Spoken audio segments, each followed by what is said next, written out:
En la noche del 29 de agosto de 2014, un viernes, Christina Morris, una joven de 23 años, planeaba pasar la noche en Plano, Texas, A pesar de haber crecido en Plano y mantener amistades allí, se había mudado a Fort Worth, Texas, con su novio Hunter Foster, siguiendo su oportunidad laboral. Christina se había adaptado a su nueva vida en Fort Worth y estaba trabajando en un servicio de citas durante el fin de semana del Día del Trabajo.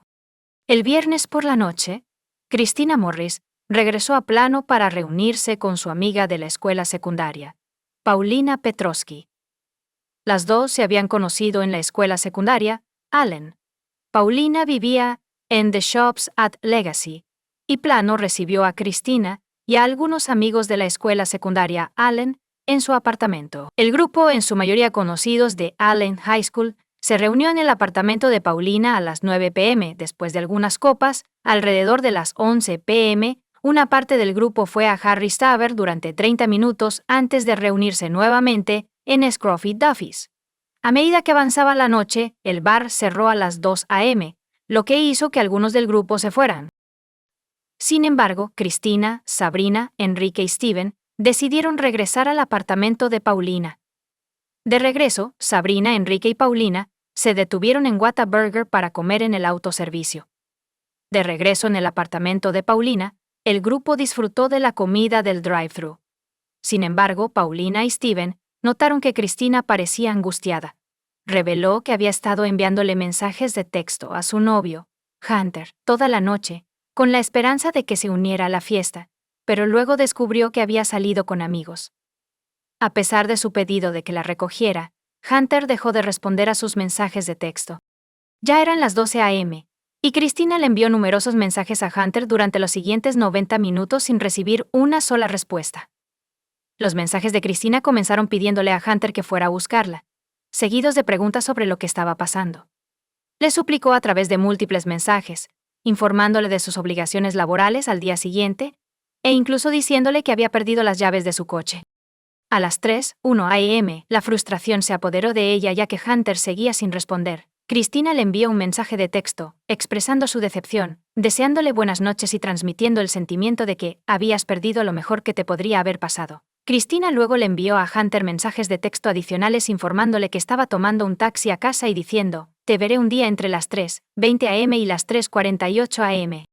Siguió enviando mensajes haciéndole saber a Hunter que no estaba enojada. Su teléfono se había muerto y había encontrado sus llaves del coche, así que decidió conducir a casa. El último mensaje de texto de Christina a Hunter fue enviado a las 3:48 a.m. El estado emocional de Christina empeoró mientras enviaba mensajes a Hunter, Steven y Paulina, quienes intentaron consolarla. Inicialmente consideró pasar la noche en el apartamento de Paulina. Christina finalmente cambió de opinión y expresó su deseo de regresar a Fort Worth.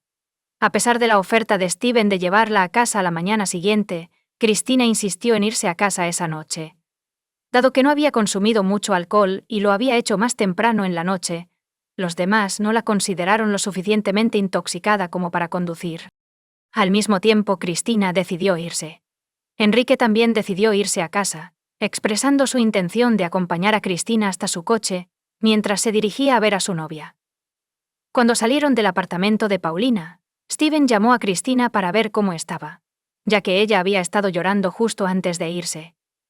Le aseguró que estaba bien, y que ya casi llegaba a su coche. Sin embargo, cuando llegó el 30 de agosto, Christina no se presentó al trabajo, lo que causó preocupación entre sus colegas. A pesar de múltiples intentos de contactarla a través de mensajes de texto, llamadas telefónicas y redes sociales, Christina no respondió.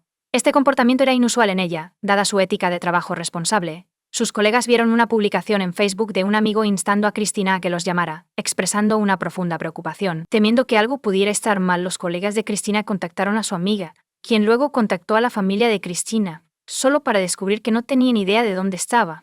Los padres y la madrastra de Christina contactaron a sus amigos para averiguar dónde estaba, y descubrieron que la última ubicación conocida era cuando estaba en el apartamento de Paulina.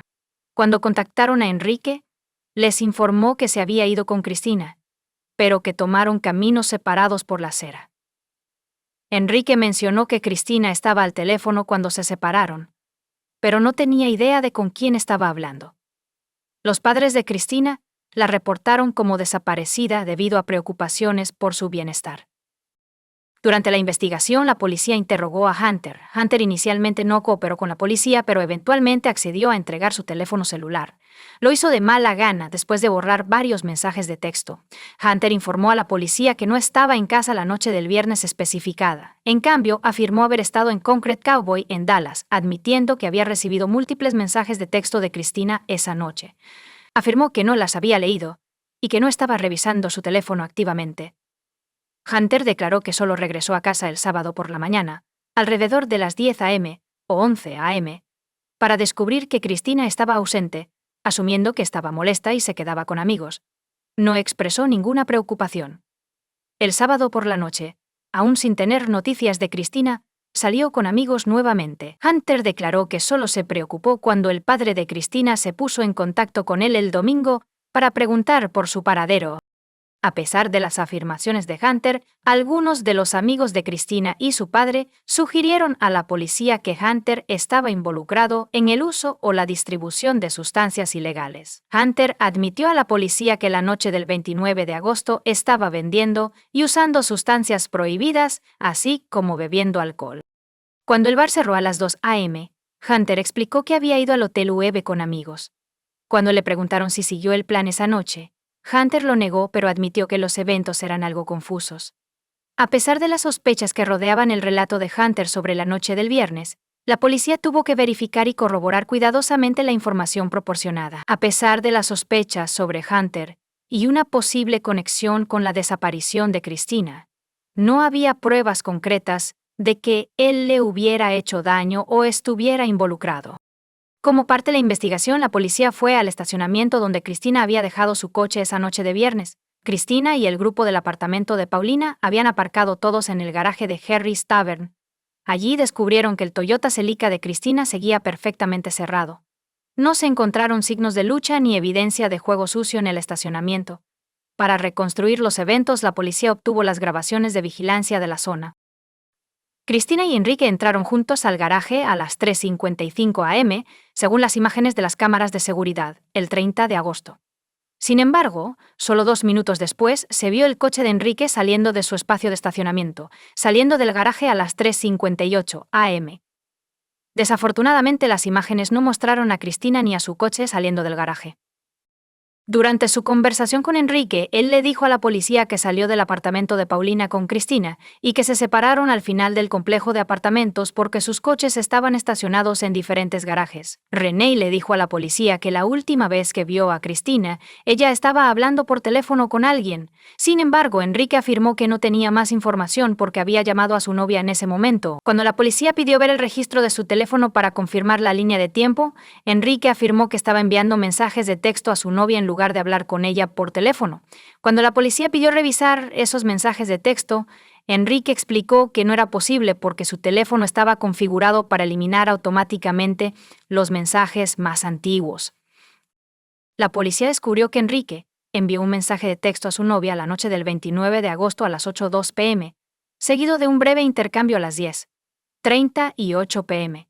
Cuando su novia pidió una llamada, Enrique respondió a las 10:41 p.m., diciendo que tenía sueño. A pesar de que su novia creía que él estaba en casa en la cama, Enrique en realidad estaba en el apartamento de Paulina en ese momento.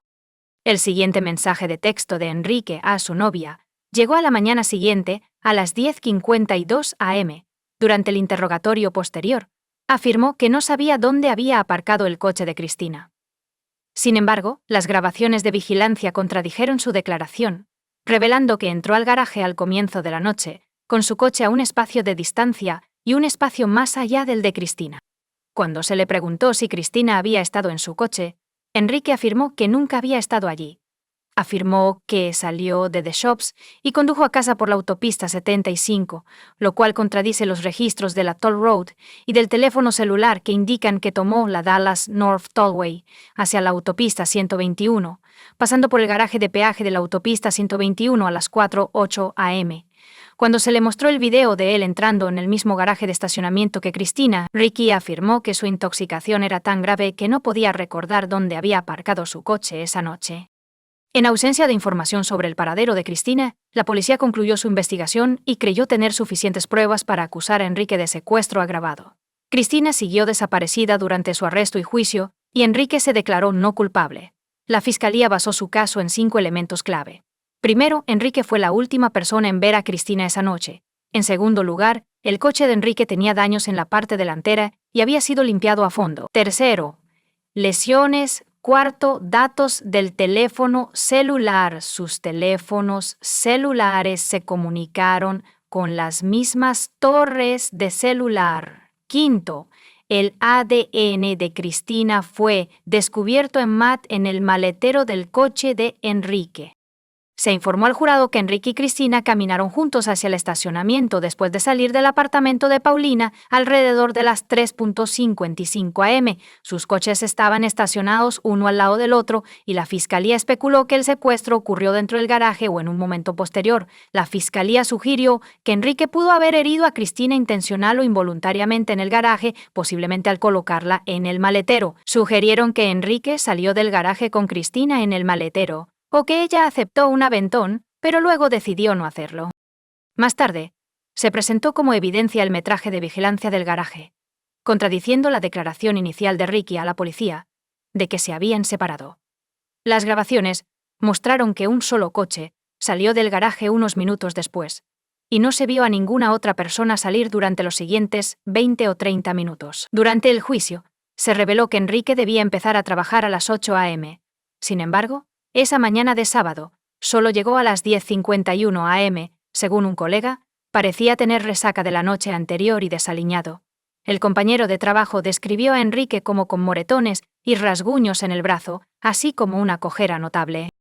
Además, el compañero de trabajo notó lo que pensaba que era una marca de mordisco en la parte interna del antebrazo de Enrique.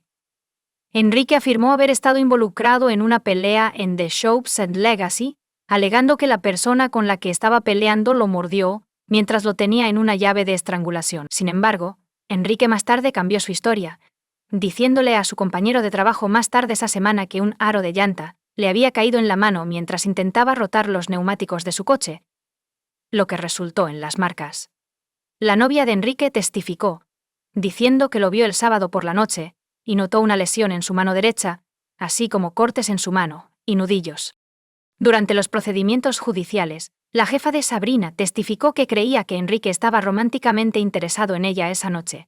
Él parecía molesto cuando ella eligió acostarse en una cama, en lugar de sentarse junto a él en el sofá. En respuesta, él dijo: «Está bien, me voy a casa», y ella interpretó su tono en ese momento como enojado. Enrique se fue, y cuando Cristina estaba saliendo, él se ofreció a acompañarla hasta su coche. Steven Nickerson testificó que llamó a Cristina después de que ella salió del apartamento. Le dijo que estaba casi en su coche y sonaba bien. Ella prometió enviarle un mensaje una vez que llegara a su coche, pero no cumplió. Le envió un mensaje de texto unos minutos después para ver si había llegado a su coche, pero no recibió respuesta. A pesar de llamarla varias veces, todas las llamadas fueron al buzón de voz. Al día siguiente se volvió a llamar, pero no se contestó. La fiscalía utilizó las grabaciones de las cámaras de seguridad de la gasolinera Kroger como prueba. El 3 de septiembre, las imágenes mostraron a Enrique limpiando el lado del pasajero del coche con un trapo antes de limpiar el maletero y lavar el coche. La policía encontró una botella de remover de olores, un limpiador multipropósito, un limpiador todo en uno, toallas de papel y trapos en su basura. La fiscalía presentó pruebas sobre los teléfonos celulares, afirmando que los dispositivos de Cristina y Enrique estaban conectados a las mismas torres de telefonía celular cuando Enrique salió del estacionamiento. El teléfono de Cristina se conectó a la torre de celdas de Spring Creek Boulevard a las 3:46 am, según documentos judiciales del 30 de agosto. A las 3:00 am, el teléfono de Enrique se conectó a la misma torre. Ambos teléfonos también recibieron señales de la torre celular en 5800 Granite Parkway, en cuestión de minutos. Más tarde, se conectaron a una torre en East Bethany Drive, cerca de la casa de Enrique en Harvard Lane, en Allen. Se revelaron detalles sobre el coche del caso MRI, un Camaro gris de 2010 en el tribunal. Se encontró una bolladura en el lado delantero del pasajero, específicamente en el guardabarros delantero derecho. Cuando la policía registró el coche, descubrieron que el interior, particularmente el piso del lado del pasajero delantero, había sido aspirado y limpiado recientemente. Sin embargo, lo que más llamó la atención fue el estado notablemente limpio debajo del coche. Un investigador de accidentes testificó que los daños en el coche parecían ser el resultado de un impacto suave, posiblemente involucrando el cuerpo, las nalgas y las caderas. NTHSC proporcionó al jurado pruebas de ADN, y la analista de ADN Cristina continuó tomando muestras de áreas de la alfombrilla del maletero del coche de Enrique, que reaccionaron con estrellas azules hasta que se pudieron extraer perfiles de ADN. Ambos perfiles de ADN coincidentes con el de Cristina confirmaron que el ADN descubierto era más probable que proviniera de una fuente significativa, como un fluido corporal. La defensa presentó su caso centrándose en 4 argumentos principales para contrarrestar las debilidades percibidas de la Fiscalía. Primero, consideren las lesiones. La defensa llamó a la dentista forense Dra. Paula para testificar sobre la afirmación de la Fiscalía de una marca de mordida en el brazo de Enrique después de la desaparición de Cristina, así como sobre los datos del tercer y cuarto teléfono después de revisar las fotos de las lesiones de Enrique. La Dra. Brum concluyó que las marcas y rasguños no indicaban marcas de mordeduras. Christy Wilson, la supervisora de evidencia del Departamento de Policía de Plano, testificó que la alfombra del maletero fue retirada del coche de Enrique y colocada en una caja. Sin embargo, la caja era demasiado grande para el casillero de evidencia, por lo que se cerró lo mejor posible, pero se dejó sin sellar durante 3 días, lo cual fue reconocido como una violación del protocolo. La defensa intentó poner en duda la fiabilidad de la evidencia de ADN, alegando que la condición no sellada del tapete del maletero comprometía su integridad. También sugirieron que la persona que examinó el coche de Cristina antes de la RM podría haber transferido ADN. Para respaldar su afirmación de que había líneas de investigación alternativas, la defensa llamó al lateral Rhys Dunbar a testificar. Era un contratista de seguridad privada que afirmaba haber conocido a Cristina en un club nocturno en Uptown el 22 o 23 de agosto, cuando ella se quedó en silencio frente a Hunter Foster. Que Hunter Foster, quien estaba cumpliendo una sentencia de 33 meses por conspirar para distribuir MDMA, testificó durante el juicio. Se descubrió que vendió sustancias prohibidas a un agente federal encubierto la noche del 29 de agosto de 2014. Su registro de teléfono celular mostraron una llamada de Enrique a las 3:50 AM del 30 de agosto, con un mensaje solicitando una once de una sustancia conocida como esa buena roca. La detective Robin Bosby sospechaba que la conversación trataba sobre sustancias ilegales. Sin embargo, no está claro si Enrique o Cristina estaban usando el teléfono en ese momento. Los testigos en el apartamento de Paulina confirmaron que el teléfono de Cristina tenía poca batería cuando ella salió esa noche. La defensa argumentó ante el jurado que, a pesar de la falta de grabaciones de vigilancia que mostraran a Cristina saliendo del garaje, era posible que ella hubiera salido por otro medio. La policía reconoció que alguien podría salir a pie sin ser grabado. En cuanto a los datos del teléfono celular, la defensa presentó a un experto en forense de teléfonos celulares y análisis de datos de torres celulares. Testificó que los registros de los teléfonos de Regais y Cristina mostraron que después de las 4 AM solo estaban haciendo conexiones de datos con las torres de telefonía celular. Enfatizó que las conexiones de datos eran el método menos confiable para determinar la ubicación de un teléfono celular, y que era imposible predecir la ubicación probable de los teléfonos basándose en estos datos. A pesar de los argumentos de la defensa, Enrique fue condenado por secuestro agravado y sentenciado a cadena perpetua con posibilidad de libertad condicional en 2046. Casi 2 años después de la condena de Enrique, se descubrieron restos en una zona boscosa de Anna, Texas, e identificaron como los de Cristina. Excavadores y trabajadores de la construcción que trabajaban para despejar el área descubrieron los restos. Hasta la fecha no se han presentado cargos de asesinato. Comparte tu opinión con nosotros en los comentarios y suscríbete al canal para más.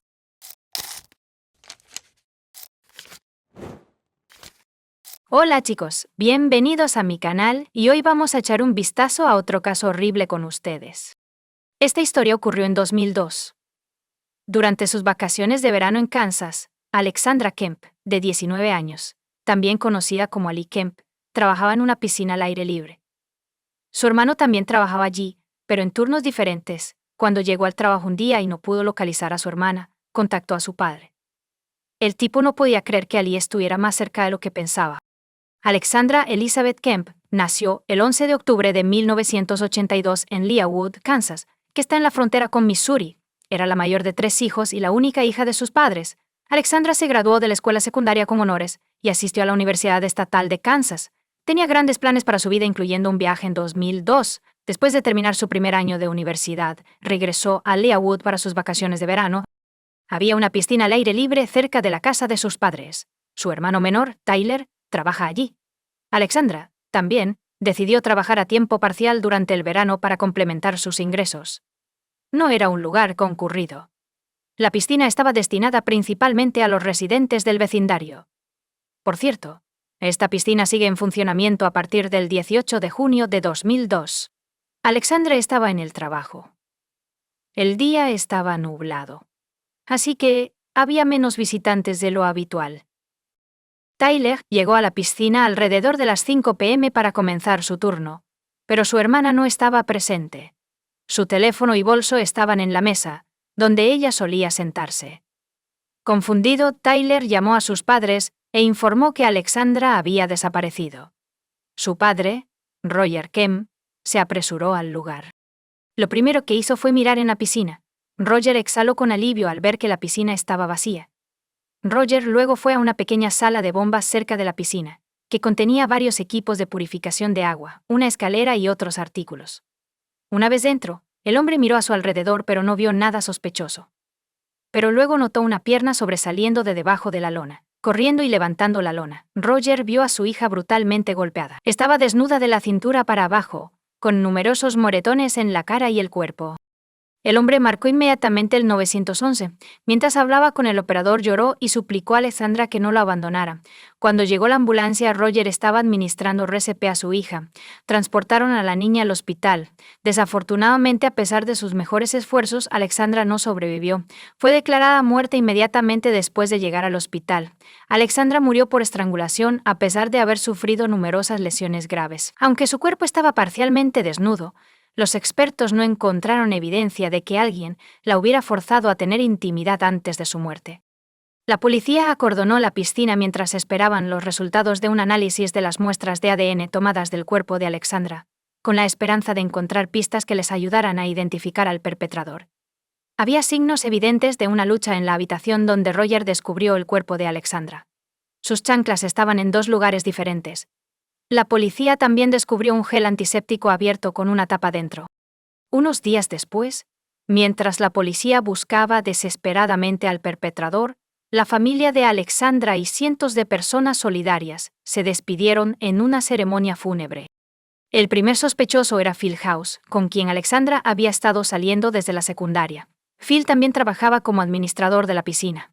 Alexandra murió mientras trabajaba el turno de la mañana, y Alexandra llegó al mediodía.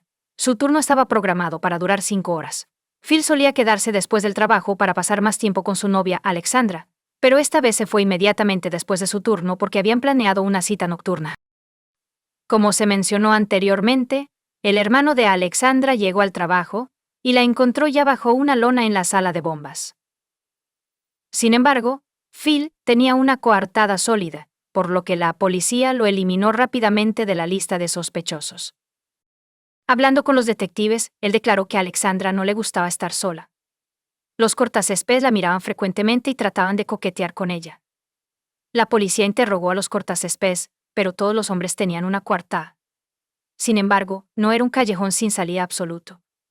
Varios hombres informaron haber visto a un extraño sentado en los arbustos con una cámara de video, probablemente observando a las chicas y sus trajes de baño. Vieron a este hombre cerca de la piscina el día antes de que Alexandra muriera. Además, alguien afirmó que se fue en una vieja camioneta Ford. Para investigar la actividad en el teléfono móvil de la chica, los expertos descubrieron que se comunicó con una amiga llamada Laurel el día que murió.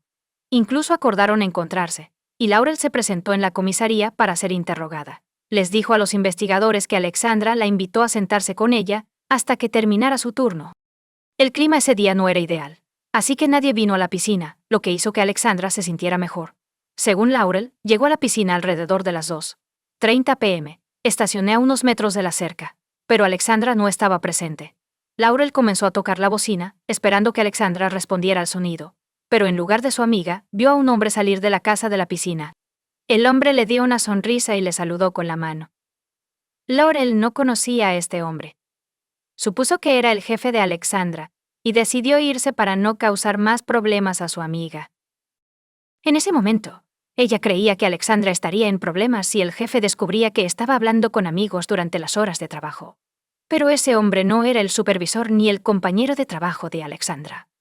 La policía estaba casi segura de que Laurel había visto al criminal basándose en su descripción del boceto del sospechoso realizado por el artista forense.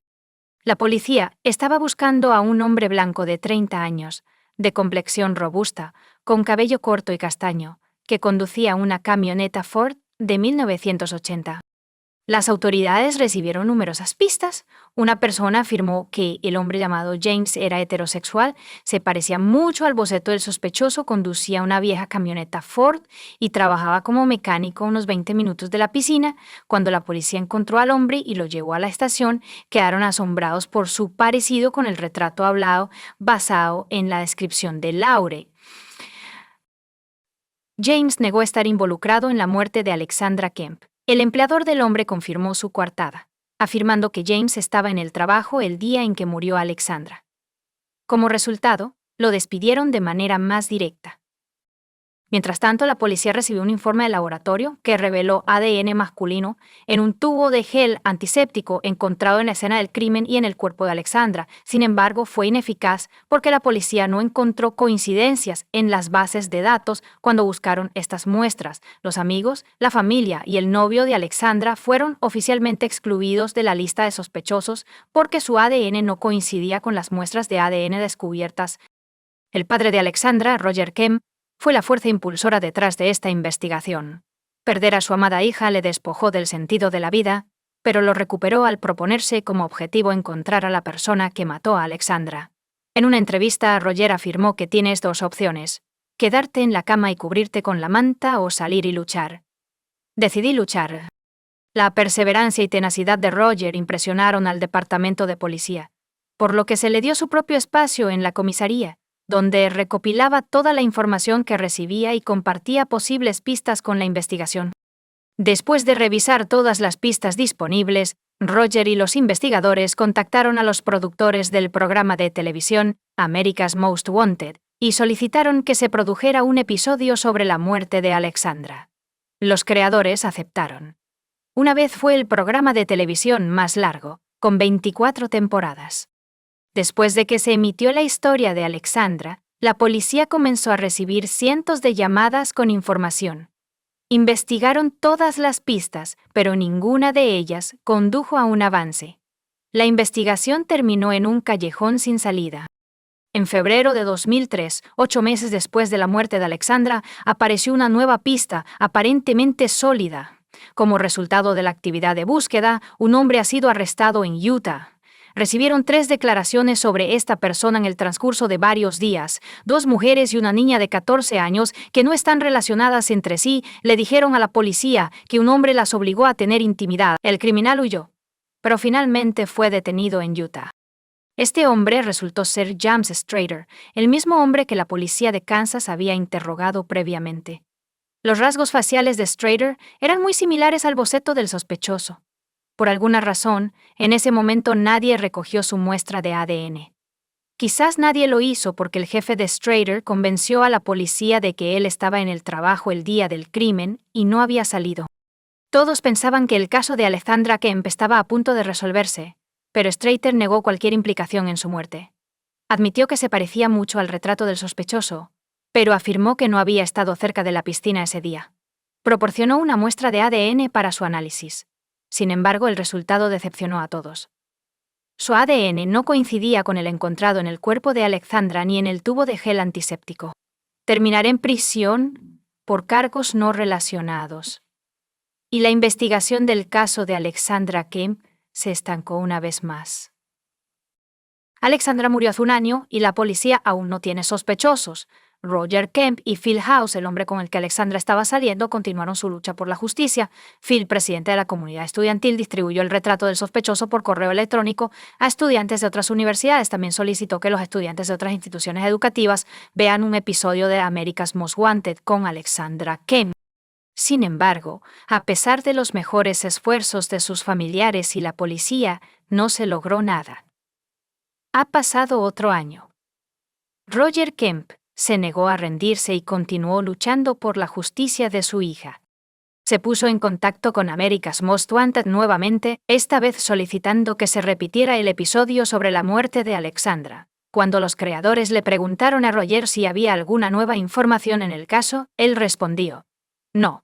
tal determinación de un padre que perdió a su hija impresionó a los creadores del programa.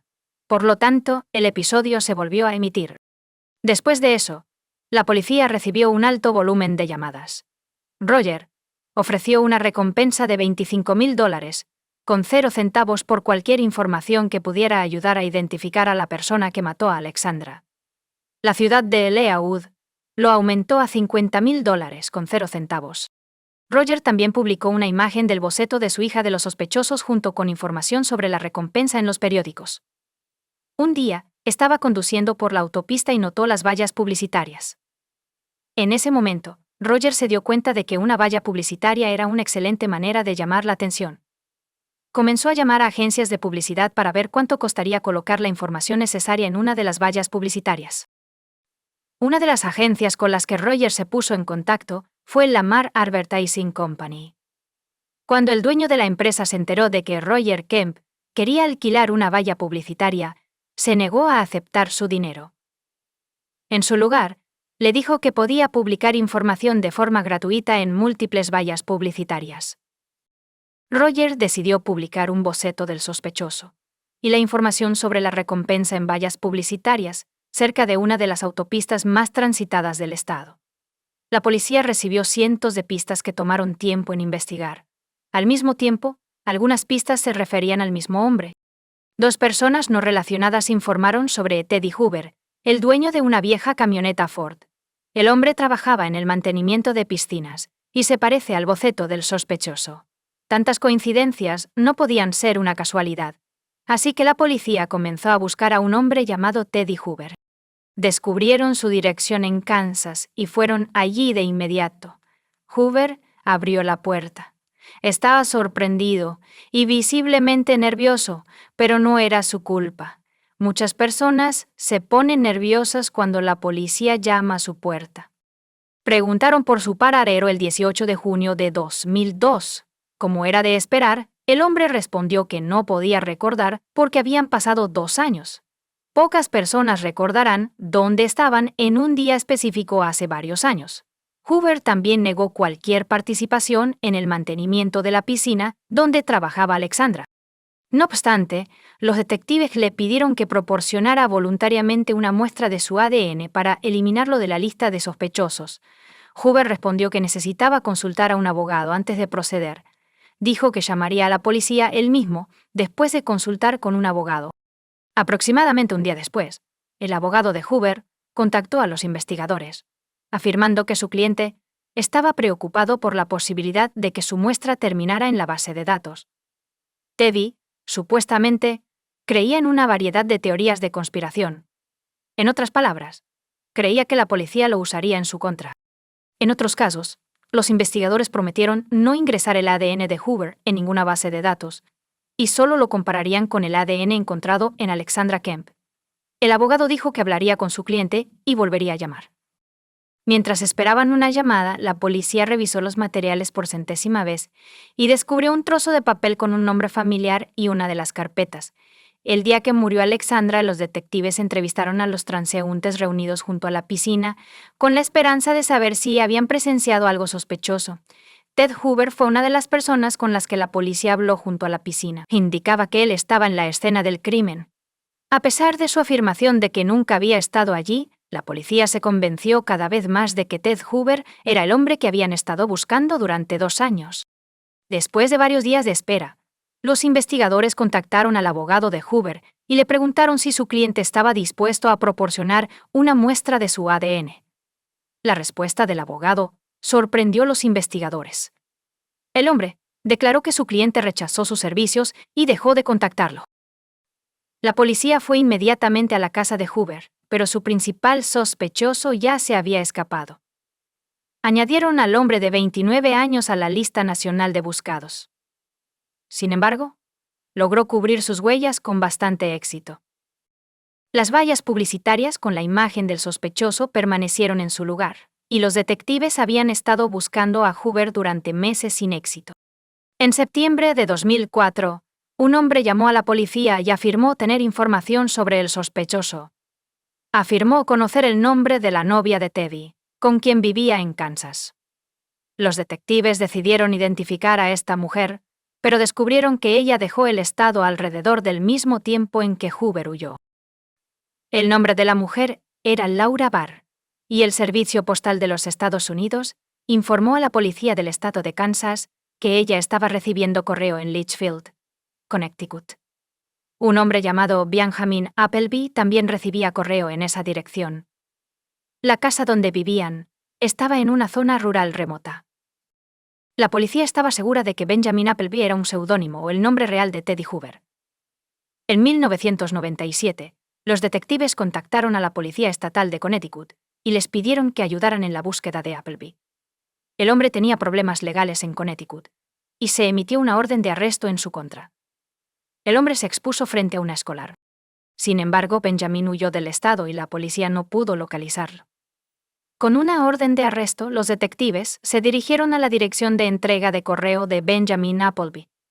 Descubrieron al hombre en casa y lo arrestaron de inmediato, ya que el detective de Kansas sospechaba que Benjamin Appleby y Teddy Hoover eran la misma persona. En 1997, Appleby tuvo problemas legales en Connecticut. Él huyó del estado y vivió como Teddy Hoover.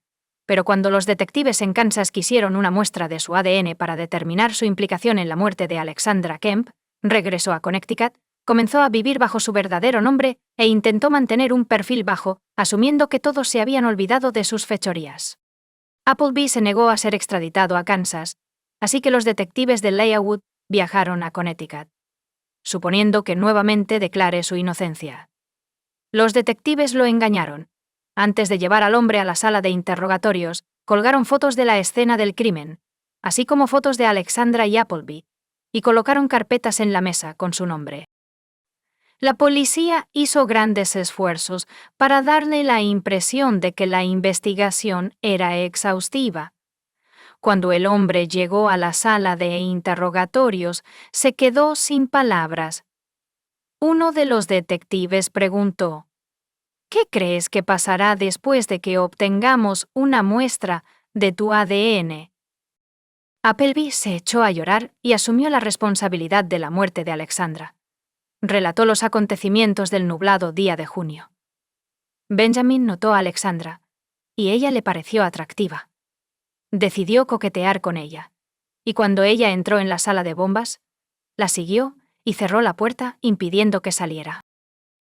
Appleby tocó a la chica, y ella le devolvió el golpe. La golpeó y la estranguló por humillación. Alexandra perdió el conocimiento, y Appleby decidió satisfacer su lujuria desnudándola parcialmente. Tomó un tubo de gel antiséptico del botiquín de primeros auxilios y tenía la intención de usarlo como lubricante. La amiga de Alexandra, que estaba sentada en el coche detrás de la cerca y tocando el claxon, lo detuvo de llevar a cabo su plan. Tenía miedo de ser atrapado con las manos en la masa, así que cubrió su cuerpo y salió de la habitación. Cuando vio a la amiga de Alexandra, sonrió y saludó. Luego se subió a su camioneta y se marchó. Unas horas más tarde, regresó a la escena del crimen y se unió a la multitud de curiosos reunidos junto a la piscina.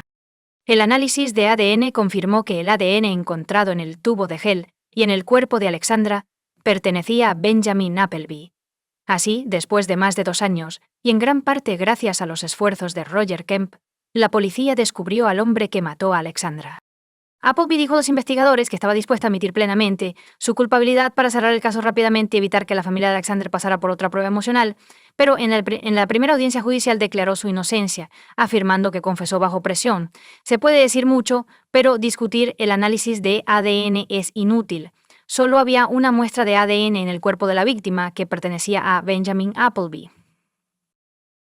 Al darse cuenta de esto, sus abogados intentaron persuadir al tribunal de que su cliente no tenía la intención de matar a Alexandra. Dijeron que Benjamin admitió haber matado a Alexandra Kemp, pero negó haberlo hecho intencionalmente.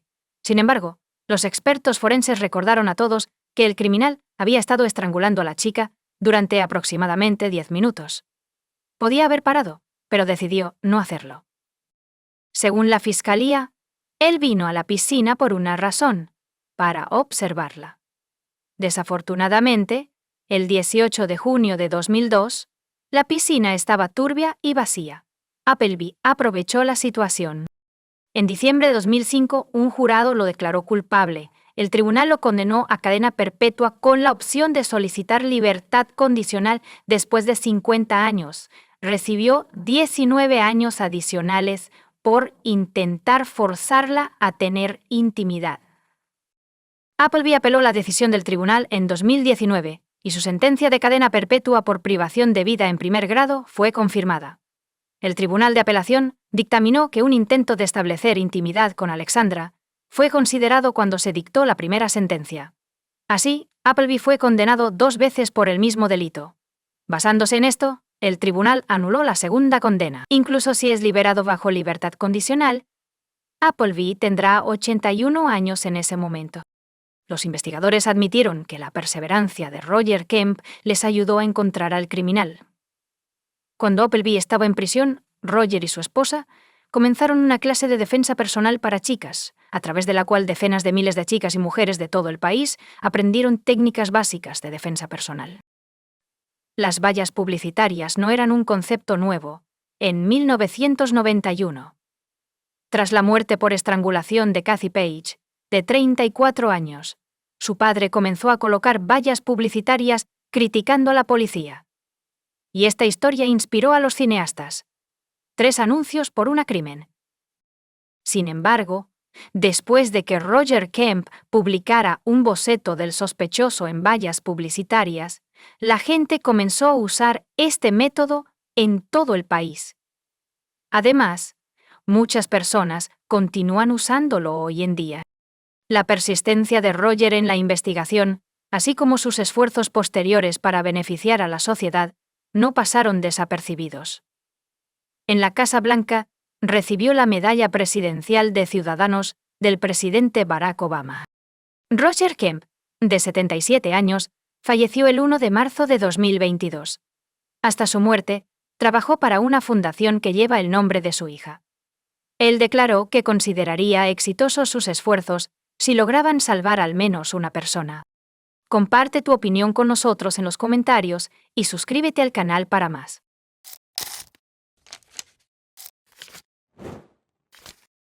Hola chicos, bienvenidos a mi canal y hoy vamos a echar un vistazo a otro caso horrible con ustedes. Hoy veremos lo que sucedió en San Antonio, Texas, en 2007. Amber Belken, de 25 años, trabajaba en una tienda de videojuegos el 29 de enero de 2007. Cuando el gerente llegó para revisarla, descubrió que estaba muerta en la parte trasera de la tienda después de que no pudo abrir a tiempo. A las autoridades les tomó más de 1 año aprehender al sospechoso. Amber Marie Belken nació el 6 de diciembre de 1981 en San Antonio. Era la única hija en su familia. Sus padres la describían como extremadamente enérgica, ambiciosa y responsable. Amber había sido gerente en una tienda de videojuegos durante casi 3 años. Y el 29 de enero tenía otro turno. La tienda estaba programada para abrir a las 10 a.m., pero ella siempre llegaba al trabajo alrededor de las 9 a.m. Antes de abrir la tienda, ella sacaba el dinero de la caja fuerte del día anterior y lo llevaba al banco de al lado. Se hacía para que no se acumularan grandes sumas de dinero en la tienda. Amber llegó al trabajo alrededor de las 9 a.m. en ese día de enero como lo hacía todos los días. La tienda en la que trabajaba formaba parte de una gran cadena internacional. Sin embargo, Amber no abrió la tienda a las 10 a.m. ese día, como se descubrió más tarde. Alrededor del mediodía, el gerente regional contactó al gerente de otra tienda en San Antonio y le pidió que se diera una vuelta para averiguar por qué Amber no había depositado el dinero, y la tienda seguía cerrada. Amber tampoco respondió a las llamadas telefónicas, lo que generó sospechas y preocupación. El empleado que fue a revisar a Amber se llama Mariano Rivera. Después de llegar al lugar, notó un coche blanco similar al de Amber. La entrada de la tienda estaba cerrada y no podía ver a nadie a través de las ventanas de vidrio. Llamó a la puerta varias veces, pero nadie salió. Así que se fue. Regresó unas 2 horas más tarde para echar otro vistazo. Mirando a través de las ventanas de la tienda, Rivera vio al asistente de Amber, Brandon. Llamó a la puerta y Brandon lo dejó entrar. Rivera le preguntó a Brandon si había visto a Amber y él dijo que no. Dijo que acababa de llegar y notó algo extraño en la tienda. Había algunos CDs de dinero y documentos relacionados con el trabajo en el suelo. Rivera entró en la habitación trasera y hizo un descubrimiento espantoso. El cuerpo sin vida de Amber yacía en el suelo boca abajo con una bolsa de plástico sobre su cabeza. Más tarde los expertos forenses determinarán que la causa de su muerte fue la estrangulación. Rivera marcó inmediatamente el 911, y pronto la policía acordonó la tienda. Los detectives descubrieron que Amber no entregó dinero al banco como lo haría cualquier otro día. Sin embargo, la caja fuerte en la tienda estaba vacía, lo que implica que hubo un robo que salió mal. Es posible que el ladrón se encontrara con Amber y decidiera eliminarla como testigo. El horario de Amber indicaba que el crimen ocurrió entre las 9 y las 10 de la mañana. Desafortunadamente, no había cámaras de vigilancia en la tienda, lo que podría haber ayudado enormemente a la investigación, así que la policía tuvo que buscar pistas alternativas. Primero, los detectives interrogaron a Mariano Rivera y Brandon Bale, quienes descubrieron el cuerpo, describieron cómo y en qué circunstancias llegaron a la tienda y descubrieron la muerte de Amber. Según la gerencia de la tienda, faltaban aproximadamente $2,000 con 0 centavos de la caja fuerte, junto con algunos CDs de videojuegos y 3 o 4 consolas de PlayStation. El total de los daños en la tienda ascendió a $6,000 con 0 centavos. La policía interrogó a los empleados de los negocios vecinos a la tienda, pero no obtuvieron los resultados deseados. Nadie había visto ni oído nada. Mientras la policía estaba ocupada en la escena del crimen, la noticia se esparció por todo San Antonio, y los representantes de los medios de comunicación se agolpaban en el estacionamiento frente a la tienda. El padre de Amber, Randy Belken, se enteró del incidente por las noticias. Cuando vio la dirección de la tienda donde ocurrió el crimen, se subió inmediatamente a su coche y condujo hasta allí. Cuando llegó, habló con un detective, quien desafortunadamente le informó que la víctima del crimen era su hija. Este evento dividió la vida de Randy en 2 partes, antes y después. Pronto, la madre de Amber, la Elia, llegó a la tienda. Mirando a los ojos de su esposo, se dio cuenta de que su único hijo ya no estaba con ellos. Después de examinar la escena del crimen, los detectives concluyeron que el criminal salió de la tienda por la puerta trasera, por lo que nadie lo vio. Sin embargo, la conclusión principal fue que el criminal estaba familiarizado con el horario de la tienda. Sabía que el dinero se entregaba al banco entre las 9 y las 10 de la mañana. También sabía que no había cámaras de vigilancia en esta tienda. Esto es algo que solo un ex empleado o un empleado actual de la empresa sabría. La primera persona seriamente sospechada de estar involucrada en el crimen fue el asistente de Amber, Brandon Beal. Estaba íntimamente familiarizado con las operaciones de la tienda, y ya estaba dentro cuando un gerente de otra ubicación llegó para verificar la salud de Amber. Cuando Brandon llegó al trabajo, sabía que la tienda debería haber estado abierta unas horas antes, pero aún estaba cerrada. A pesar de esto, abrió la puerta con su llave, entró y luego la cerró con llave.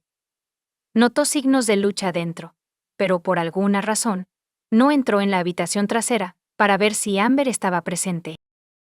Y, después de hablar con la gerencia de la empresa, los detectives descubrieron que Amber, una gerente de tienda, estaba descontenta con el trabajo de Brandon y quería que lo despidieran.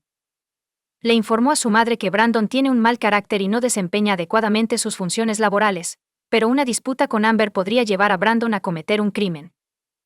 Los detectives comenzaron a buscar respuestas a esta pregunta. El oficial registró el coche y la casa de Brandon después de recibir una orden de registro, con la esperanza de localizar los CDs y las consolas de PlayStation robadas de la tienda. Sin embargo, no se descubrió ninguno de los anteriores. Durante el interrogatorio, Brandon declaró que llegó a la tienda alrededor de las 2 p.m. Se sorprendió de que la tienda todavía estuviera cerrada. Dijo que abrió la puerta con su llave porque no pensaba que Amber estuviera dentro.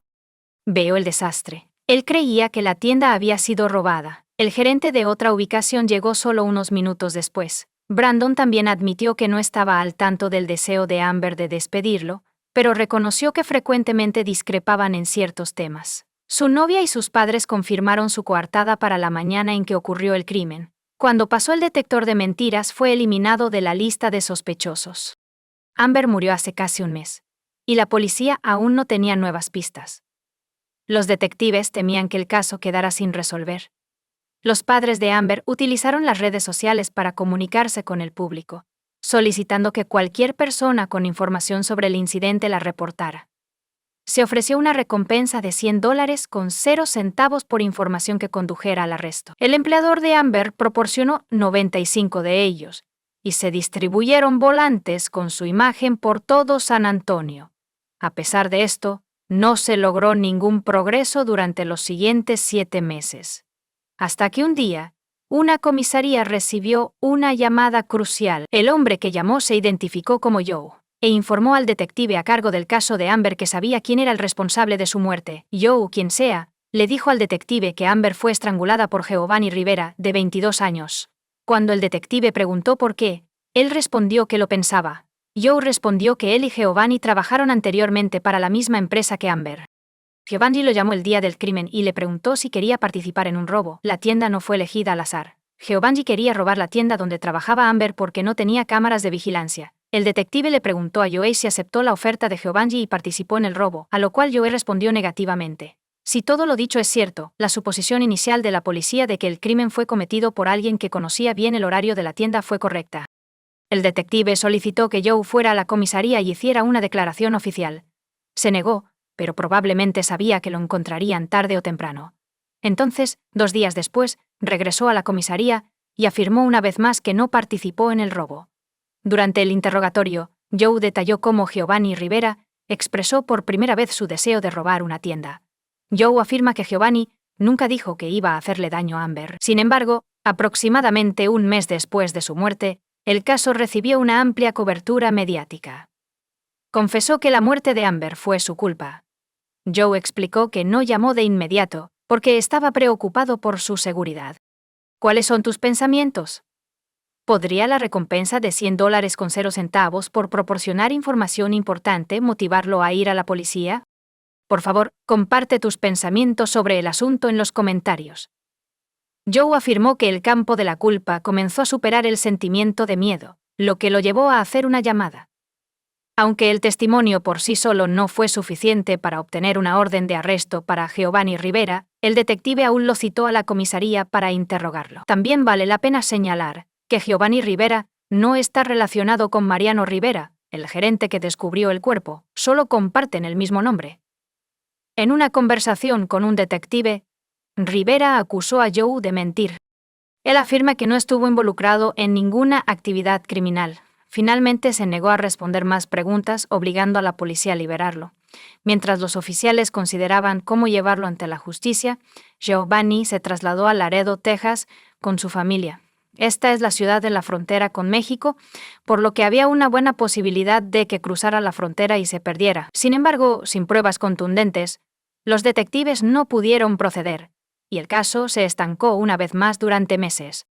Afortunadamente, la ayuda llegó inesperadamente a finales de junio de 2008. Verónica, la esposa de Giovanni, llamó a la policía casi 1 año y medio después de que Amber muriera. Ella afirmó que su esposo la atacó amenazándola a ella y a los niños con una pistola. Más importante aún, ella afirmó que él era responsable de la muerte de Amber Belkin. El detective a cargo del caso viajó a Laredo para hablar con Verónica, a quien había conocido en persona. Ella afirmó que tomó una mala decisión al casarse con Giovanni. Se quedó embarazada de él mientras aún estaba en la escuela y su familia insistió en que se casaran. Giovanni comenzó a revelar su verdadero rostro después de la boda. Era un tirano. Según Verónica, si él deseaba intimidad pero ella no, la ataba con cinta adhesiva. También afirmó que cuando Giovanni fue llamado a una comisaría por primera vez, regresó a casa angustiado e inmediatamente le informó que necesitaban mudarse a Laredo. Salieron de San Antonio ese mismo día, habiendo llevado todo lo que necesitaban. Verónica entendió que si su esposo estaba limpio ante la ley, no se mudarían. Una vez reunió el valor para preguntarle a Giovanni si estaba involucrado en la muerte de Amber Belkin, a lo que Giovanni respondió que él la había matado. Verónica estaba atónita y le preguntó por qué lo hizo.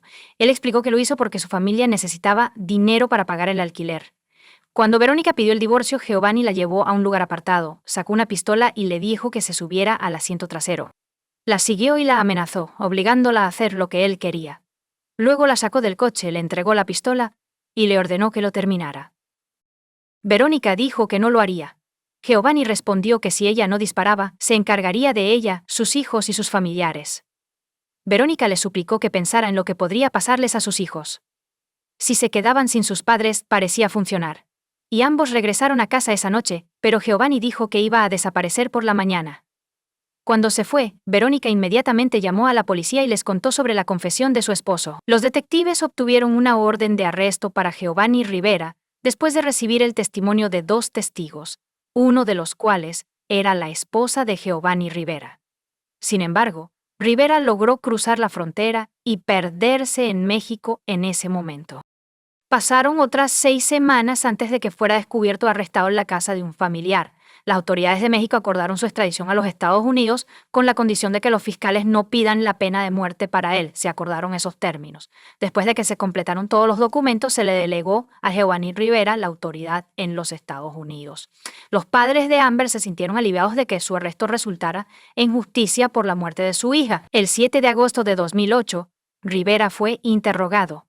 En contraste con la conversación anterior, los oficiales escucharon el testimonio de su esposa. Al ser informado de esto, admitió todo.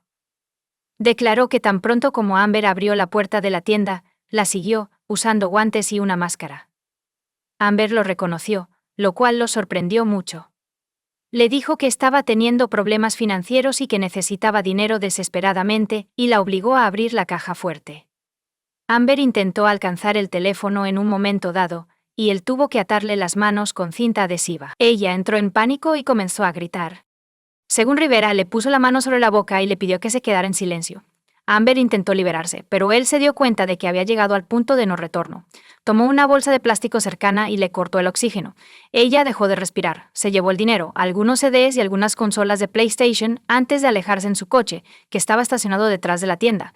El abogado de Rivera comenzó a negociar un acuerdo de culpabilidad. La oficina del fiscal del distrito tardó casi 1 año y medio en aceptar este acuerdo, que excluía una cadena perpetua sin posibilidad de libertad condicional. Dado los riesgos de un juicio conjurado y el hecho de que las apelaciones pueden tardar años en ser escuchadas, los fiscales concluyeron que el acuerdo de culpabilidad era el mejor resultado posible para la familia Belken. Jewanny Rivera recibió una sentencia a cadena perpetua como resultado del acuerdo en abril de 2010. Deberá cumplir 30 años de prisión antes de poder solicitar la libertad condicional. Amber les ha prometido a sus familiares y amigos que harán todo lo posible para asegurarse de que él nunca salga libre. Las autoridades no dijeron si alguien recibió la recompensa de $100,000 con 0 centavos ofrecida por ayudar en la búsqueda del perpetrador. Comparte tu opinión con nosotros en los comentarios y suscríbete al canal para más.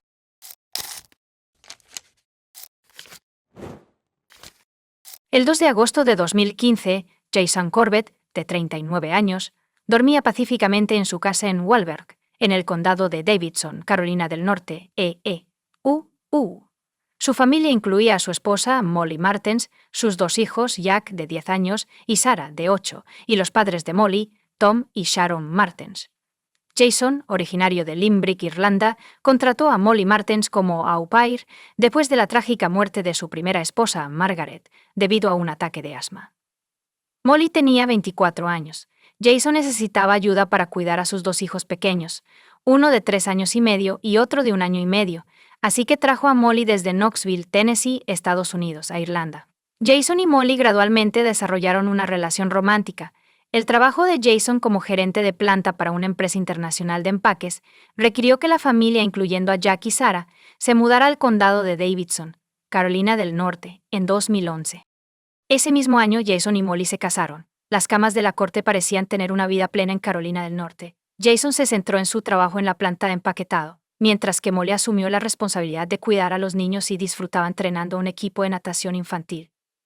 A las 3 a.m. del 2 de agosto, Tom, el padre de Molly, llamó al 911, informó al operador que el esposo de mi hija, mi yerno, había tenido una discusión con mi hija. Intervine, y creo que está en mal estado. Necesitamos ayuda. Está sangrando profusamente, y puede que lo haya matado. Se envió un equipo de paramédicos a la escena, y el despachador de emergencias instruyó a Tom y Molly para que realizaran RCP hasta que llegaran. Desafortunadamente no había nada que pudiera ayudar a Jason. Murió por múltiples golpes en la cabeza. Tom y Molly fueron trasladados a la comisaría en patrullas separadas. Molly describió lo que sucedió esa noche en su casa. Sarah, de 8 años, se acercó a la puerta del dormitorio de ella y su esposo alrededor de las 3 a.m. Estaba teniendo pesadillas otra vez. Molly subió a su habitación para consolarla. Cuando Molly regresó, Jason estaba furioso por haberlo despertado. Después de eso, la pareja tuvo una pelea, y Jason atacó a Molly y comenzó a estrangularla. Tom escuchó los gritos y ruidos. Entró en su dormitorio con un bate de béisbol en la mano. Tom, de 65 años, confirmó la declaración de su hija mientras estaba sentado en otra sala de interrogatorios. Cuando se despertó por los gritos en el piso de arriba, le dijo su esposa que se quedara en la habitación y decidió investigar qué estaba pasando. Escuchó a Jason amenazar con matar a su hija, así que Tom trajo un bate de metal para protegerse. Tom entró en el dormitorio mientras Jason estaba estrangulando a Molly. Tom se volvió hacia Jason y le pidió que dejara ir a su hija y se relajara. Se negó a dejar ir a Molly y la amenazó con matarla. Jason le dio la espalda al baño y comenzó a arrastrar a Molly detrás de él. Ella se resistía, pero estaba debilitada. Tom se dio cuenta de que no podía dejar a su hija sola con el agresor, así que golpeó a Jason en la cabeza varias veces con el bate. Sin embargo, Jason pudo derribar a Tom al suelo y quitarle el bate. Molly, aterrorizada de que Jason matara a Tom, agarró un jarrón decorativo robado de la mesita de noche y lo usó para cubrir la cabeza de Jason. Debido a la pausa, Tom pudo ponerse de pie, agarrar el bate y seguir golpeando a Jason en la cabeza. Se detuvo cuando se dio cuenta de que ya estaba muerto. Tom admitió que no le gustaba su yerno ni su familia, y que anteriormente había aconsejado a Molly que contratara a un abogado y solicitara el divorcio. La policía fotografió a Molly y Tom para el informe. Sorprendentemente, no había signos de lucha, como abrasiones o moretones. Entonces, ¿qué ocurrió exactamente en la casa del núcleo? Pero primero, déjame explicarte todo con más detalle. Molly Martin pasó la mayor parte de su vida en Knoxville, Tennessee. Ella era la única hija en una familia de 4 hijos. Su padre, Tom, dedicó 30 años de su vida al FBI, y su madre era doctora en matemáticas. Tom entrenaba al equipo de fútbol infantil local en su tiempo libre, mientras que Molly practicaba canto y baile con sus amigos. Le gustaba leer, y de adolescente, participaba en el club de lectura de su madre, donde compartía sus pensamientos sobre lo que había leído. Sharon y Tom estaban bien educados y eran ricos. Molly decidió seguir una carrera en medicina después de la escuela secundaria, y en 2003 se matriculó en la Universidad de Clemson, en Carolina del Sur. Estudiar resultó ser extremadamente difícil, requiriendo una gran cantidad de trabajo duro y esfuerzo. Pronto abandonó la universidad. Molly y Keith Magen comenzaron a salir a principios de 2007 y se mudaron juntos unos meses después. Molly trabajaba como niñera y enseñaba a los niños a nadar, mientras que su novio trabajaba para una organización sin fines de lucro local. Su relación con Molly creció rápidamente. Ella era divertida, alegre y despreocupada. Sin embargo, ambos luchaban con problemas de salud mental. Molly había sido diagnosticada con depresión y le había informado a Keith sobre su trastorno bipolar antes de comenzar su relación.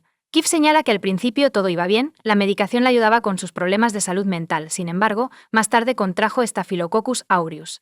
El medicamento para la infección parecía interferir con los efectos del medicamento para el trastorno bipolar, desestabilizando a Molly. Molly experimentó migrañas e insomnio durante este difícil momento, como mencionó Keith. Pasaba mucho tiempo sumergida en la bañera llorando ocasionalmente mientras yacía en el suelo. Molly solía tomar 16 pastillas todos los días. No pudo seguir cuidando niños y se quedó en casa. Keith se hizo cargo, apoyándolos completamente a pesar de su bajo ingreso. Molly estaba ahora deprimida, y cada vez que él regresaba a casa no tenía idea de lo que le esperaba detrás de esa puerta. La relación se volvió tensa. Después de un tiempo, ella mejoró. Molly insistió en comprometerse con Keith.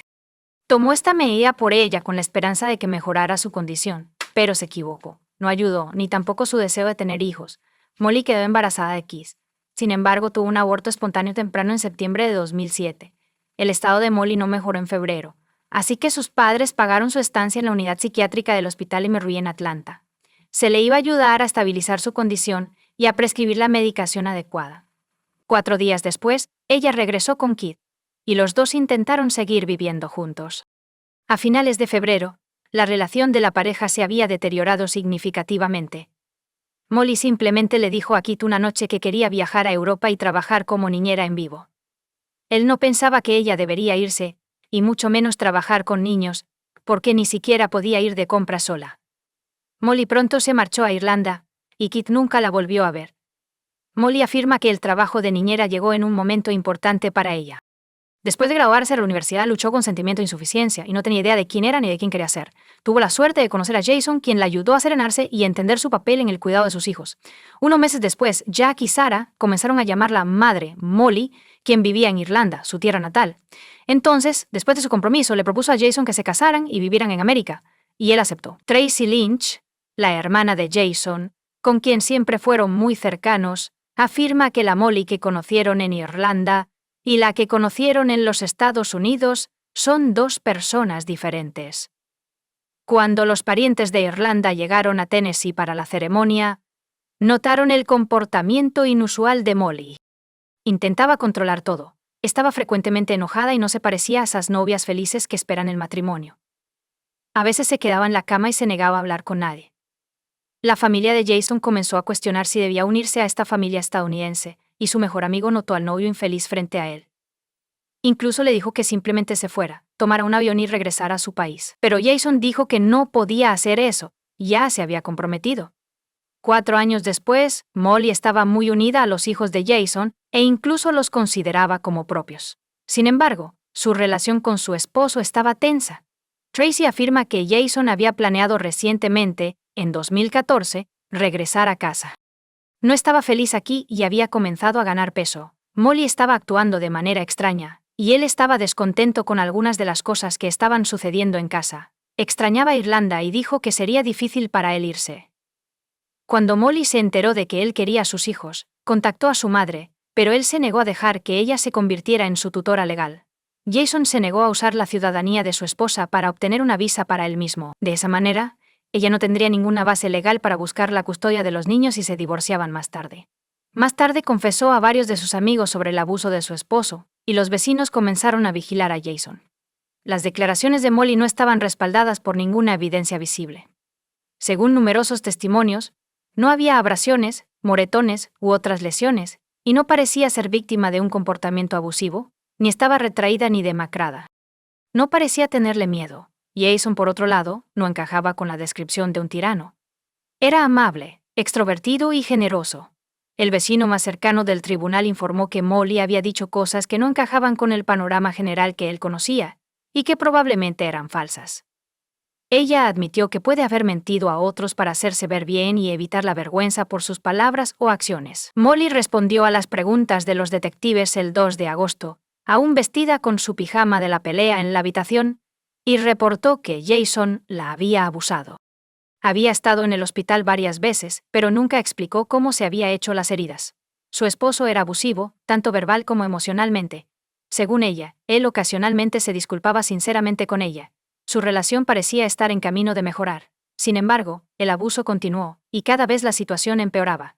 A pesar de esto, su amor por Sarah y Jack le impidió abandonarlo. Molly añadió que nunca le había contado a nadie sobre el abuso de su esposo. Porque los niños no eran de ella. Y no eran ciudadanos estadounidenses. Jason podría haberla separado de ellos hace años, temiendo que nadie creyera su abuso. Molly comenzó a usar dispositivos de grabación ocultos a consejo de su abogado. Y ella afirma que muchas de las grabaciones que recopiló han sido destruidas o perdidas, pero las que permanecen han sido entregadas a los fiscales. Por ejemplo, en la grabación Jason llega tarde a casa en diciembre de 2013, él encuentra la puerta cerrada y toca el timbre varias veces. Ella la abre en 39 segundos y se disculpa. Nunca tuviste la intención de hacer nada, ¿verdad? Él pregunta con ira y se burla de ella. Molly suplica, se oyen múltiples golpes, y ella comienza a gemir. Te desprecio absolutamente. Ella se detiene en silencio justo antes de que se detenga la grabación. Ella afirma que Jason tenía una llave pero estaba demasiado borracho para abrir la puerta. Y, como solía ser el caso en su hogar, la rabia se acumulaba hasta que lo que fuera que estuviera pasando fuera completamente mi culpa. 4 días después de la muerte de su padre, Jack, de 10 años, y Sarah, de 8 años, fueron entrevistados 2 veces por funcionarios del Estado. La entrevista fue realizada por un trabajador social licenciado.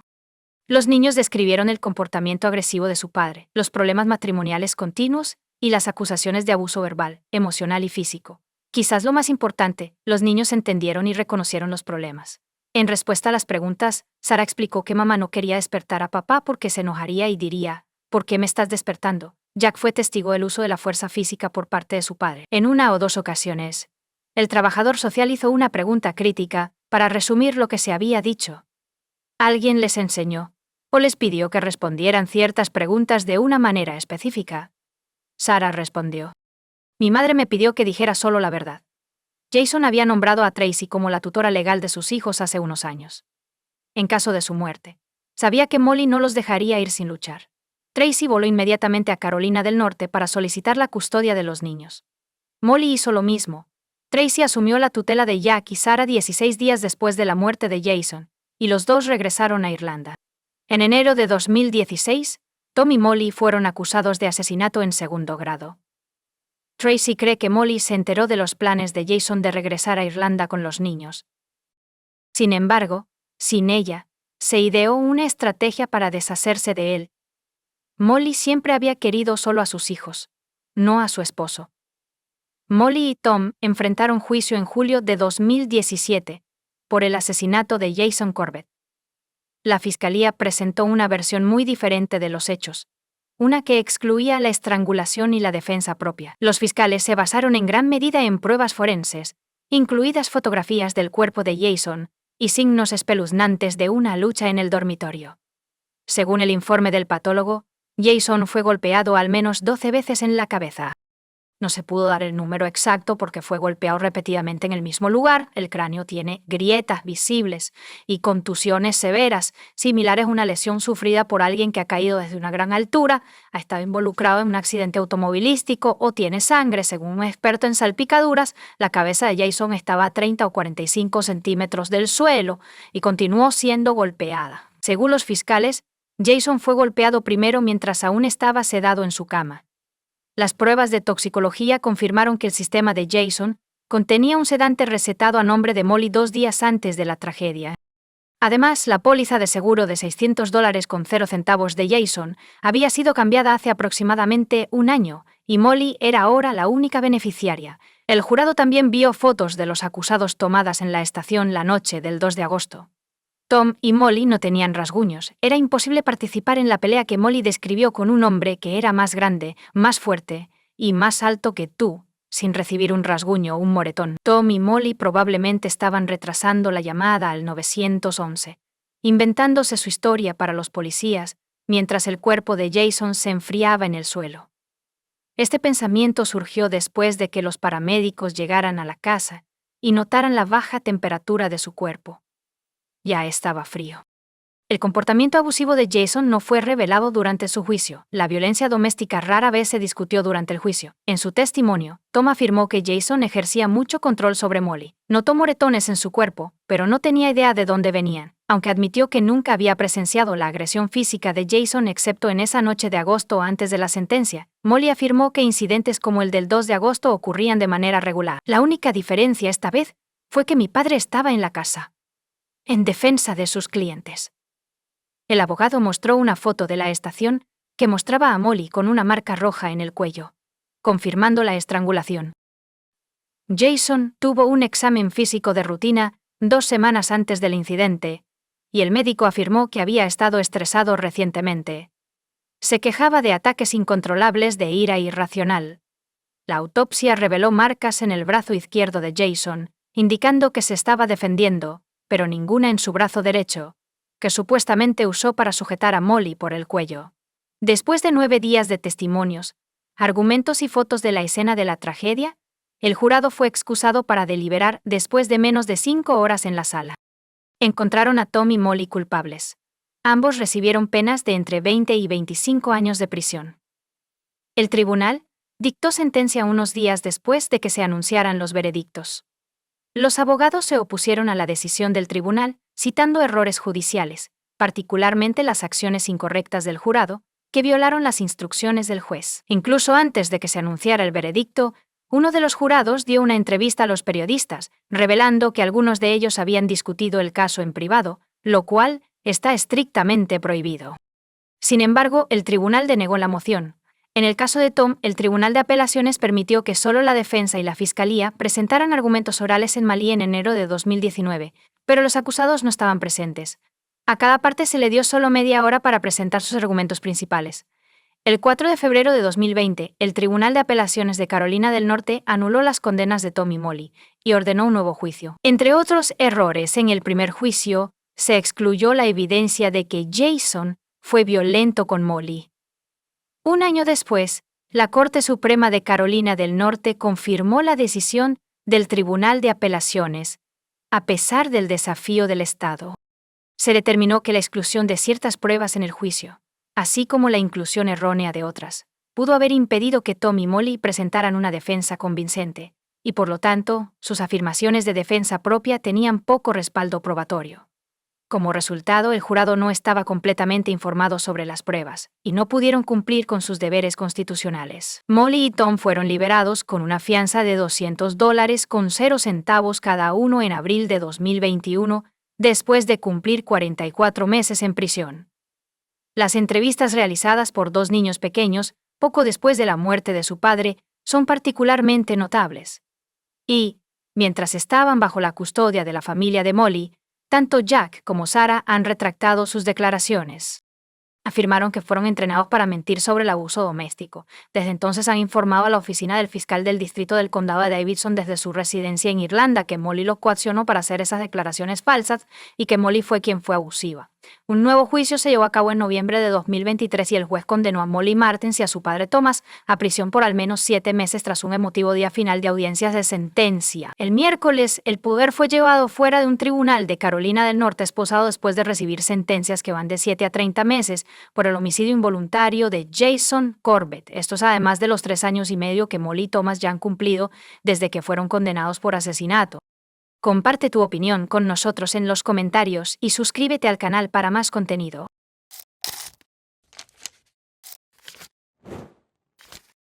Susie Cooper estaba en el pub Nag's Head, en Haworth, York, Reino Unido, la noche del jueves 18 de marzo de 2009. Esperaba con ansias la llegada de su querida amiga, Claudia Lawrence, con quien tenía la intención de compartir una bebida, un acontecimiento común entre amigas cercanas que se sentían más como hermanas. Susie esperó pacientemente, pero Claudia no aparecía por ningún lado. Susie le envió un mensaje de texto a Claudia, preocupada de que pudiera estar llegando tarde. Sin embargo, después de no recibir respuesta, decidió llamar a Claudia, solo para descubrir que la llamada fue directamente al buzón de voz. Parecía inusual que Claudia faltara a su reunión, así que Susie consideró la posibilidad de que Claudia simplemente se hubiera quedado dormida.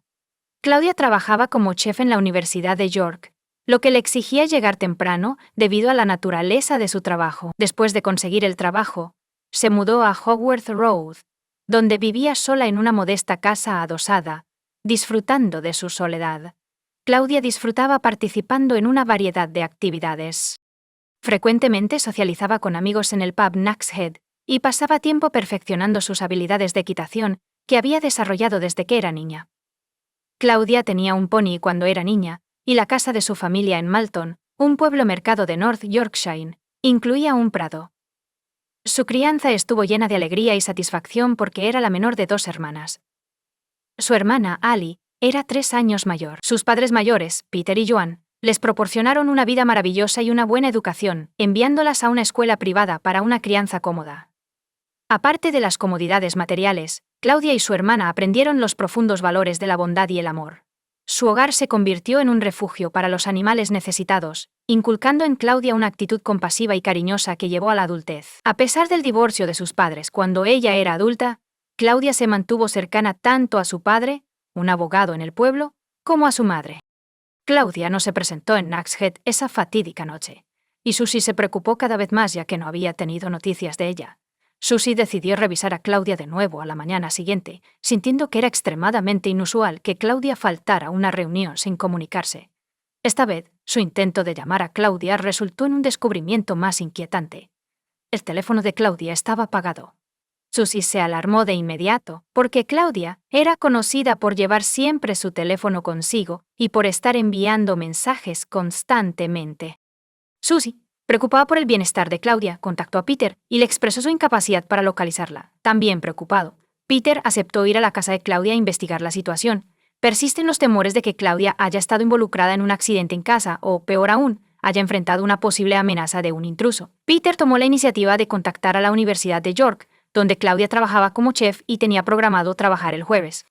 Desafortunadamente, la noticia que recibió fue perturbadora. Claudia no se presentó a trabajar ese día. Cuando Peter llegó a la casa de Claudia, notó que sus zapatillas estaban ordenadamente colocadas junto a la puerta, los platos estaban apilados y su cama estaba perfectamente hecha. Su pasaporte y las tarjetas bancarias estaban presentes, al igual que las joyas que solía llevar fuera del trabajo. Su teléfono y su mochila estaban notablemente ausentes. Claudia siempre llevaba su mochila al trabajo, que usaba para transportar su uniforme de chef. Esto planteaba la inquietante posibilidad de que ella hubiera salido para trabajar el 18 de marzo como estaba previsto, y su falta de llegada sugería que algo había salido mal en el camino. Reconociendo la urgencia de la situación, Peter contactó de inmediato a la policía, denunciando oficialmente la desaparición de Claudia. El caso reveló sus peculiaridades desde el principio, lo que provocó una respuesta inusual por parte de la policía. A pesar de la edad de Claudia, de 35 años, y la falta de signos evidentes de juego sucio, la policía lanzó una búsqueda inmediata. En los casos que involucran a adultos, particularmente cuando no hay evidencia obvia de mala conducta, las autoridades pueden adoptar un enfoque más paciente, teniendo en cuenta la posibilidad de que los individuos tomen un descanso o un tiempo para sí mismos y reaparezcan más tarde. Sin embargo, en el caso de Claudia, los policías estaban inclinados a pensar lo contrario. Claudia había sido vista por última vez un miércoles, después de hablar por teléfono con Peter y Joan esa misma noche. Más allá de ese punto, su paradero era un misterio, sin pistas discernibles. Reconociendo la gravedad de la situación, la policía respondió rápidamente, enviando a casi 200 oficiales para buscar en el área alrededor de la casa de Claudia y la ruta que normalmente toma para ir al trabajo. También investigaron minuciosamente los eventos del día en que fue vista por última vez, con la esperanza de encontrar cualquier ocurrencia inusual que pudiera arrojar luz sobre su desaparición. Claudia fue captada por las cámaras de seguridad saliendo del trabajo justo después de las 2:30 el miércoles anterior. Su caminata de 45 minutos para hacer su tarea fue capturada en video por varias cámaras de CCTV. Durante su caminata, echó una carta al correo y un colega que la vio le ofreció un aventón. Claudia rechazó la oferta, regresó a casa poco antes de las 3 p.m., entró brevemente y fue vista caminando hacia su casa nuevamente 15 minutos después. Más tarde esa noche, Claudia hizo una llamada telefónica rutinaria a su padre, Peter, y luego otra a su madre, Joan. Ambas conversaciones fueron insignificantes, sin contenido alarmante o angustiante, y siguieron el patrón habitual de sus interacciones. Claudia mencionó durante la llamada con Joan que se iba a acostar pronto para prepararse para un turno temprano, que comenzaba a las 6 a.m. Hablaron sobre cómo estaban viendo el mismo programa de televisión, ubicación y planes para el Día de la Madre. Claudia terminó la llamada con un casual "buenas noches", un intercambio aparentemente rutinario que trágicamente marcó la última conversación entre John y su hija. Claudia envió un mensaje de texto a las 8:23 p.m. Claudia no respondió a un mensaje de texto enviado, aproximadamente una hora después por un amigo de Chipre. Su teléfono se apagó a las 12:10 a.m. Según la investigación policial, Claudia probablemente se despertó como estaba planeado a la mañana siguiente, lista para salir de su casa con su mochila y su teléfono. Las fuerzas del orden creen que un incidente ocurrió el 19 de marzo entre Howard Road y Goodrich College. Un ciclista informó haber visto a una mujer parecida a Claudia conversando con un hombre cerca de la subestación eléctrica de Melrose Gate a las 5:35 a.m., lo que proporcionó información importante. Este horario coincidía con la presencia habitual de Claudia en ese lugar, ya que el puente estaba a solo 10 minutos a pie de su casa. El hombre identificado por la policía como fumador zurdo fue el foco de esta observación. Aunque este relato parecía significativo, la cámara de CCTV en las tiendas de la Puerta Melrose, un poco más adelante en la ruta, no captó ninguna imagen de Claudia durante ese periodo de tiempo. Otro testigo informó haber visto a un hombre y una mujer discutiendo en la franja de césped junto a un vehículo estacionado en University Way. Alrededor del momento en que Claudia debía comenzar a trabajar, a pesar de los esfuerzos policiales, incluidas las búsquedas en la zona y los llamados públicos para obtener información, nadie se presentó con información irrelevante sobre los avistamientos. Las investigaciones no revelaron nada sobre el destino de Claudia. No había una escena del crimen identificable, y seguía sin estar claro si Claudia había estado desaparecida desde la noche del miércoles, o si realmente se fue a trabajar el jueves por la mañana. Las circunstancias misteriosas que rodean la desaparición de Claudia se volvieron más complejas, dejando a los investigadores y a quienes se preocupan por ella en un estado de incertidumbre. Varios errores en el manejo del caso de Claudia obstaculizaron los esfuerzos de búsqueda. Un error notable fue la distribución de una fotografía de Claudia con el cabello rubio en Internet y a través de agencias de noticias. Claudia tenía el cabello oscuro cuando desapareció, sin embargo. Esta tergiversación puede haber causado confusión a aquellos que intentaban identificarla. Claudia no poseía un teléfono inteligente y no tenía cuentas en redes sociales, lo que agravó la situación. La falta de rastros digitales dificultó que la policía rastreara sus últimos movimientos, limitando su capacidad para establecer una cronología completa de los eventos que llevaron a su desaparición. La policía investigó las grabaciones de CCTV en las cercanías de la casa de Claudius y descubrió detalles intrigantes.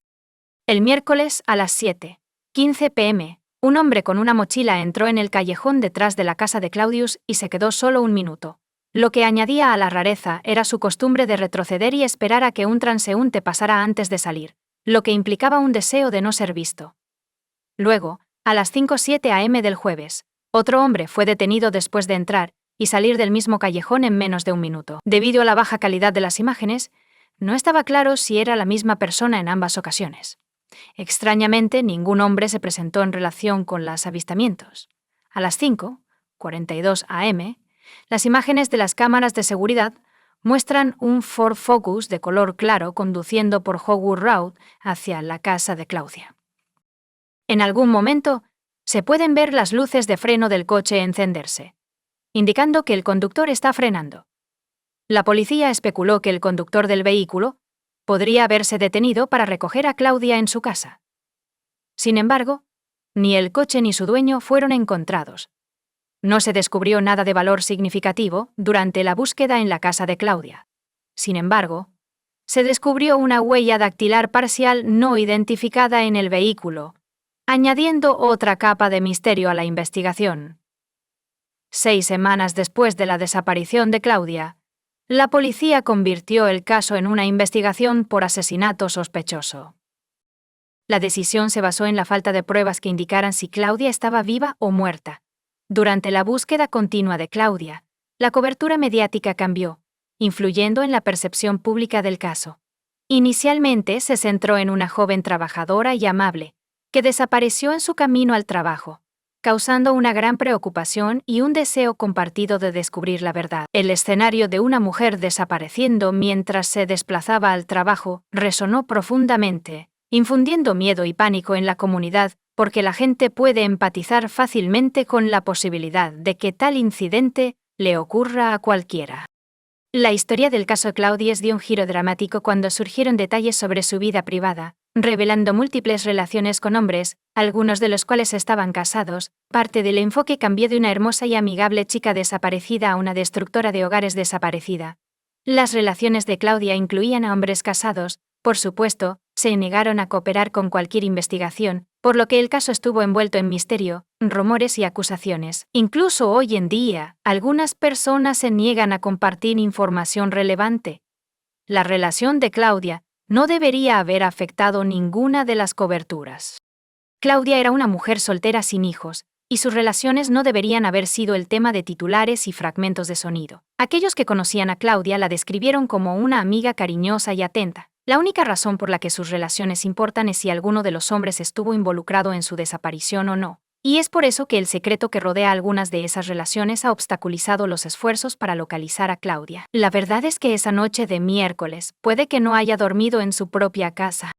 Puede que haya conocido a alguien, pero no han revelado esta información. La pregunta que hay que hacerse es ¿por qué no? Desafortunadamente no se han proporcionado respuestas, y la desaparición de Claudia sigue sin resolverse y es un completo misterio. En un desarrollo significativo, 5 años después de la desaparición de Claudia, el caso avanzó en 2014. La policía realizó sus primeros arrestos y registró lugares relacionados con la investigación. Se registró una casa en North Shields, Tyneside, y se excavó un sótano en un pub de Aecom, en Nueva York. Notablemente, el teléfono de Claudia había sido rastreado en la zona en las semanas previas a su desaparición. La investigación sobre la desaparición de Claudia dio varios giros, incluyendo el arresto de un hombre de 59 años, bajo sospecha de asesinato, y un hombre de 46 años bajo sospecha de obstrucción a la justicia. No obstante, ambos individuos fueron liberados sin cargos. Un año después, 4 hombres que frecuentaban el pub Next Head fueron arrestados bajo sospecha de asesinato. Desafortunadamente, el caso no se siguió debido a la falta de pruebas.